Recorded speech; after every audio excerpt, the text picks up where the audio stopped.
Hello, and welcome to another episode of Ultrasound Tips and Tricks. My name is Dave Bosch, and I am going to talk to you today about the Serratus anterior plane block. This is a rib block that's performed for rib fractures and numerous indications. I've been having to do this a lot lately, so I wanted to do an episode on it. So the first thing I wanted to talk about was the indications for this. They're typically most successful for rib fractures in the zone of the mid-chest, lateral or anterior, ribs 3 through 9 due to the innervation.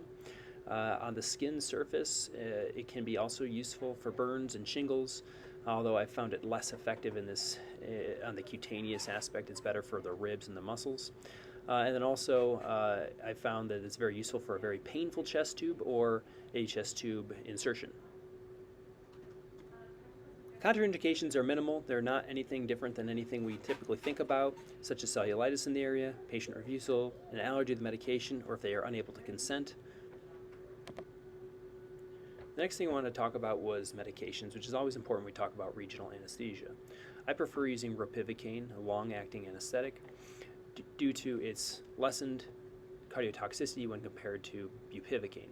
I recommend a 3 milligram per kilo max dose, which at anyone who's 50 kilos comes out to be 30 milliliters of the 0.5% solution, which is 1 vial. I prefer also diluting this with up to 30 mils of saline, which is about 3 flushes, to make a total solution of 60 milliliters of 0.25% ropivacaine. Bupivacaine can also be used.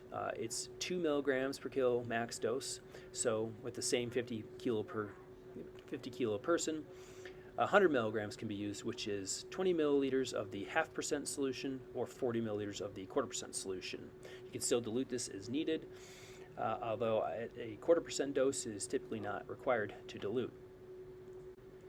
To review the anatomy of this block, you have to look at the chest wall. And the chest wall in the axilla is essentially made up of several muscular layers down to the rib cage and then down into the lungs and the pleura.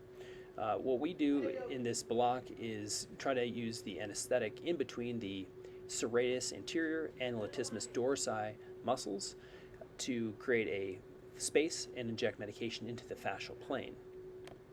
So this is a cross-section of the axilla as you would see it on ultrasound. The ribs are in cross-section and the neurovascular bundles are beneath the ribs.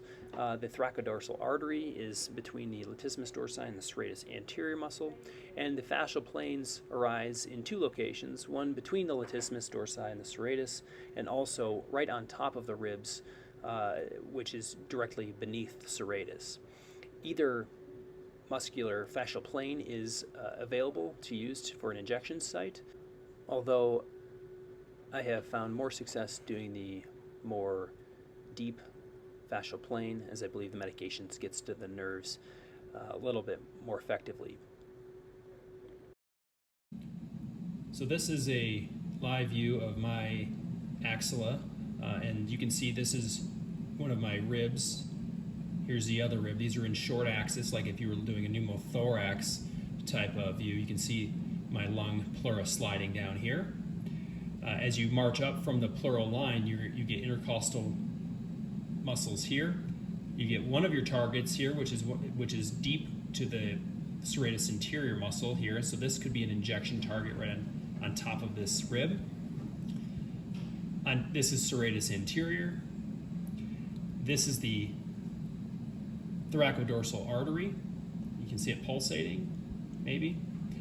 This is another target here between the latissimus dorsi on the top and then the serratus anterior below.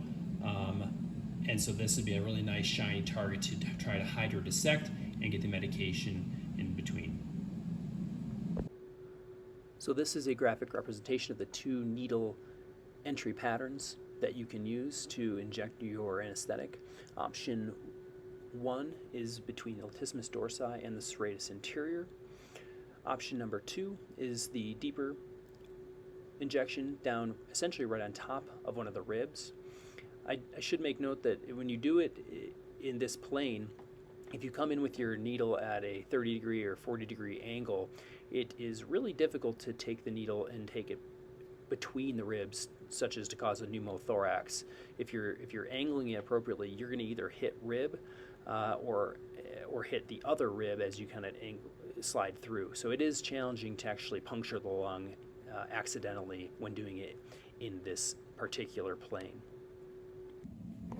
Okay, so this is how we're going to set up a serratus anterior block on your patient with left-sided rib fractures. This is my student Eric. He's modeling for us. So if you've got somebody with left-sided rib fracture, you can do this block on. All their pain is on hopefully the left side. You're going to have your machine on the other side of the bed, and so that when you come over, like putting in a chest tube, you're going to be on this side of the patient. You're going to be looking directly up at your screen. It's going to be right in your field of view. So the first thing we're going to do on the patient with left-sided rib fracture, we're going to have him move slowly onto his right side into the decubitus position. Don't look like you're in too much pain. Yeah, like that. Yep. And then we got to get this shoulder out of the way. So this arm can either come behind the head like this, like you're putting in a chest tube, okay, which is often painful. So I sometimes will have this arm just come right across here and grab either onto the side rail or just be up somewhere comfortable on the edge of the bed. But you want to expose this area right in the kind of the fourth and fifth rib area. And then we would grab our probe, assuming he had his shirt off during his procedure, and we would put the probe in plane right into this area, and our machine would be right here for our easy viewing. Okay, so that's it, everybody. Hopefully this was helpful to learn how to do a serratus anterior nerve block for rib fractures and all of the above. If you'd like to come do this in person, we are hosting an ultrasound day on August 1st at Lutheran. Please check your email for that reminder. Also, all the content I got here was from New York School of Regional Anesthesia, and I will post a link in the email for this to that website for a more in-depth look at this nerve block, as they have really great content on their website. If you have any questions, always feel free to reach out.